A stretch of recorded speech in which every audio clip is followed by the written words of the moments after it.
राजाओं की दूसरी किताब अध्याय 13। इज़राइल का राजा योआस।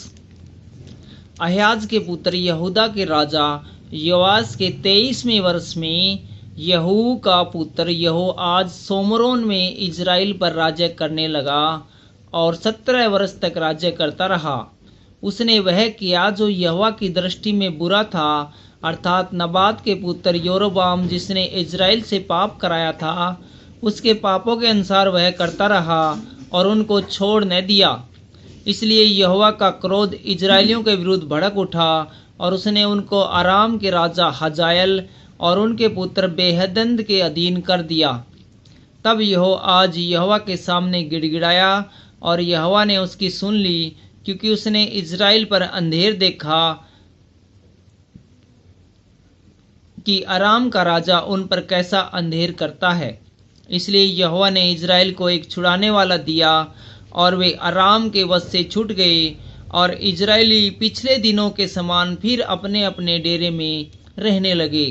तो भी वे ऐसे पापों से न फिरे फिर यरोबाम के घराने ने किया और जिनके अनुसार उसने इजराइल से पाप कराए थे, परंतु उसमें चलते रहे और शोमरोन में असेरा भी खड़ी रही।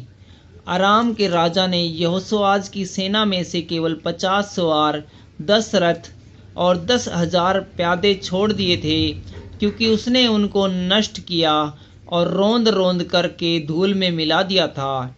योआज के और सब काम जो उसने किए और उसकी वीरता, यह सब क्या इजराइल के राजाओं की इतिहास की पुस्तक में नहीं लिखा है? अंततः यहोआज अपने पुरखाओं के संग सो गया और शिमरोन में उसे मिट्टी दी गई और उसका पुत्र यहोआस उसके स्थान पर राज्य करने लगा। इजराइल का राजा यहोआस। यहूदा के राजा योआस के राज्य के 33वें वर्ष में यहोआज का पुत्र यहोआस सोमरोन में इजराइल पर राज्य करने लगा और 16 वर्ष तक राज्य करता रहा। और उसने वह किया जो यहोवा की दृष्टि में बुरा था, अर्थात नबात का पुत्र यारोबाम जिसने इजराइल से पाप कराया था, उसके पापों के अनुसार वह करता रहा और उससे अलग न हुआ। यहोआस के और सब काम जो उसने किए और जिस वीरता से वह यहोयादा के राजा अमस्याह से लड़ा, यह सब क्या इजराइल के राजाओं की इतिहास के पुस्तक में नहीं लिखा है? अंत में यहोआस अपने पुरखाओं के संग सो गया और यारोबाम उसकी गद्दी पर विराजमान हुआ और योआस को शोमरोन में इजराइल के राजाओं के बीच मिट्टी दी गई। एलीसा की मृत्यु। एलीसा को वह रोग लग गया जिससे उसकी मृत्यु होने पर थी। तब इजराइल का राजा यहोआस उसके पास गया और उसके ऊपर रोकर कहने लगा, हाय मेरे पिता, हाय मेरे पिता, हाय इजराइल के रथ और सवारों। एलीसा ने उससे कहा, धनुष और तीर ले आ। वह उसके पास धनुष और तीर ले आया। तब उसने इजराइल के राजा से कहा, धनुष पर अपना हाथ लगा। जब उसने अपना हाथ लगाया तब एलीसा ने अपने हाथ राजा के हाथ पर रख दिए।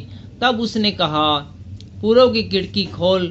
तब उसने उसे खोल दिया। तब एलीसा ने कहा, तीर छोड़ दे।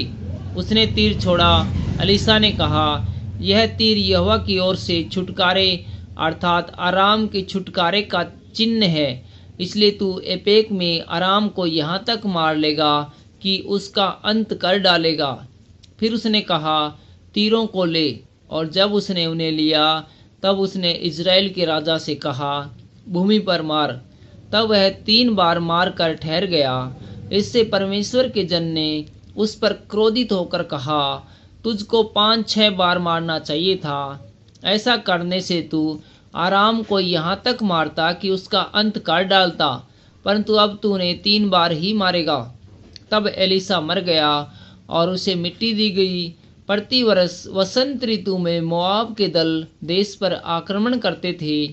लोग किसी मनुष्य को मिट्टी दे रहे थे कि एक दल उन्हें दिखाई दिया।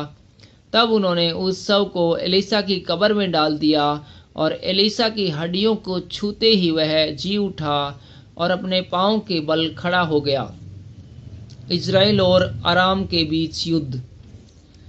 यहोआज के जीवन भर आराम का राजा हजाएल इज़राइल पर राज्य करता रहा, परंतु यहोवा ने उन पर अनुग्रह किया और उन पर दया करके अपनी उस वाचा के कारण जो उसने अब्राहम, इसहाक और याकूब से बांधी थी, उन पर कृपा दृष्टि की और न तो उन्हें नष्ट किया और न अपने सामने से निकाल दिया।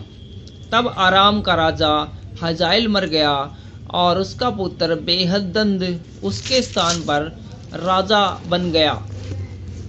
तब यहोआज के पुत्र यहोआस ने हजाएल के पुत्र बेहदद के हाथ से वे नगर ले लिए जिन्हें उसने शुद्ध करके उसके पिता यहोआज के हाथ से छीन लिया था। यहोआस ने उसको 3 बार जीतकर इज़राइल के नगर फिर ले लिए। Thank you.